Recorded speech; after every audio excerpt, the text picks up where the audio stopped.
return unto thee according to the time of life. What is the time of life? 9 months, 10 months, depending on the time period. But usually like 9 months.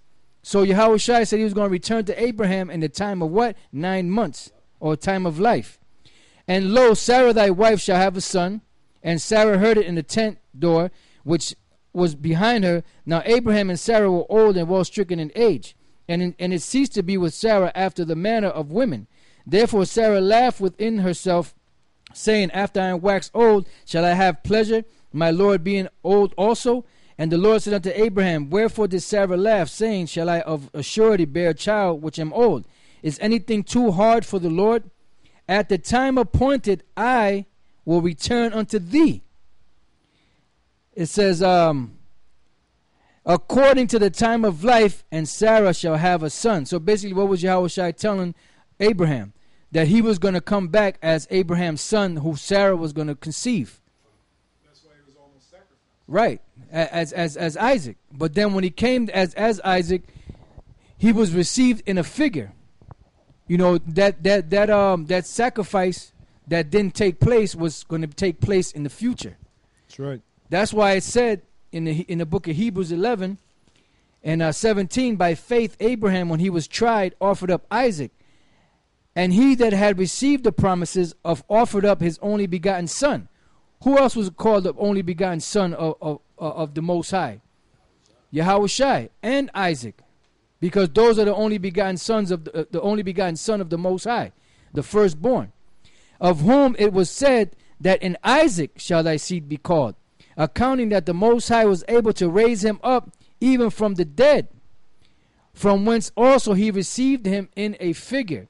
So that when Isaac came, he was the figure of Yahushua in the future of what was going to happen to Yahushua through that sacrifice. That's why he was delivered at that time, because it wasn't time for him to be sacrificed. There was still a lot more work to be done. You had something? This is the book of Galatians, chapter 3, verse 16. It says, I'll start at 15. It says, brethren, I speak after the manner of men. Though it be but a man's covenant, yet if it be confirmed, no man disannulleth or addeth thereto. Now to Abraham and his seed were the promises made. He saith not, and to seeds as of many, but as of one, and to thy seed, which is Yahushua. That's it. I got another one. This is Isaiah, which backs up what you read in Hebrews 7. Go back to that point, Hebrews 7.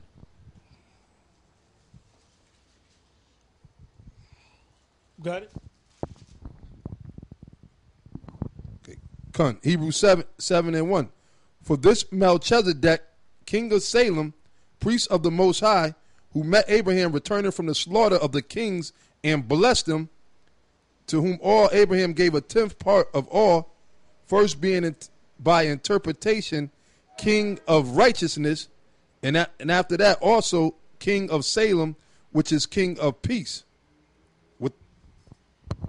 Now, it said that this Melchizedek Paul was speaking about, Melchizedek was, after Abraham, I believe he had 318 of his servants that fought with him, and that proved that Abraham was a fighter.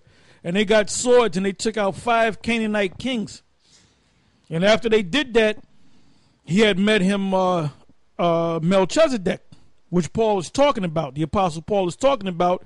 And what did Abraham do? Now, wasn't Abraham the closest to the Most High? As far as men, he considered him his friend. So why would Abraham go and give this guy named Melchizedek a tithe? Because when you go back to, there's a reason. Because Paul is breaking down what happened back in Genesis. He was saying that was Yahushua. But when Yahushua came on the scene, he just formed. He just took the form of a man. He was a grown man. He wasn't a boy. He was never a boy. You know, because this clown doesn't understand.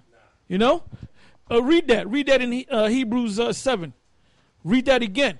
Let's read the whole story, so you can get it. So you can get an understanding. Right. Hebrews 7:1. For this Melchizedek, king of Salem, priest of the Most High Power, who met Abraham returning from the slaughter of the kings and blessed him, to whom also Abraham gave a tenth part of all, first being by interpretation king of righteousness, and after that also king of Salem, which is king of peace, without father, without mother, without descent, having neither beginning of days nor end of life.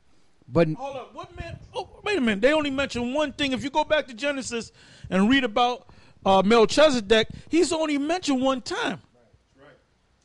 You got a man that had no father, no mother. He just popped up on the scene, and he was a king, the king of Salem. And Abraham gave him the tithes. That was before tithes was even instituted, man. That's right. So this wasn't no regular cat. This guy was over Abraham, man. That's right. That's right. This wasn't no regular guy a guy that had a crown on his head. That was Yahweh Shai. And the Apostle Paul is breaking it down to you. But certain knuckleheads can't get it. but made like unto the Son of the Most High. Come on, man. Yeah. How you going to get around that? But made like unto the Son of the Most High. Abideth a priest continually. Now consider how great the... Hold up. He was a priest before the Levites was even on it. There was no such thing as Levites. Man, you people that are following this bubble-eyed monster, you better... Well, you know what? You can't do nothing anyway because you're not of the elect, so you might as well just follow him and be destroyed. You're going to get destroyed any damn way, you know? Now consider how great this man was, unto whom even the patriarch Abraham gave the tenth of the spoil. What did he do that was so great? The Apostle Paul is saying, consider this man how great of a man he was. Go ahead. Sitting on the throne doesn't make you great.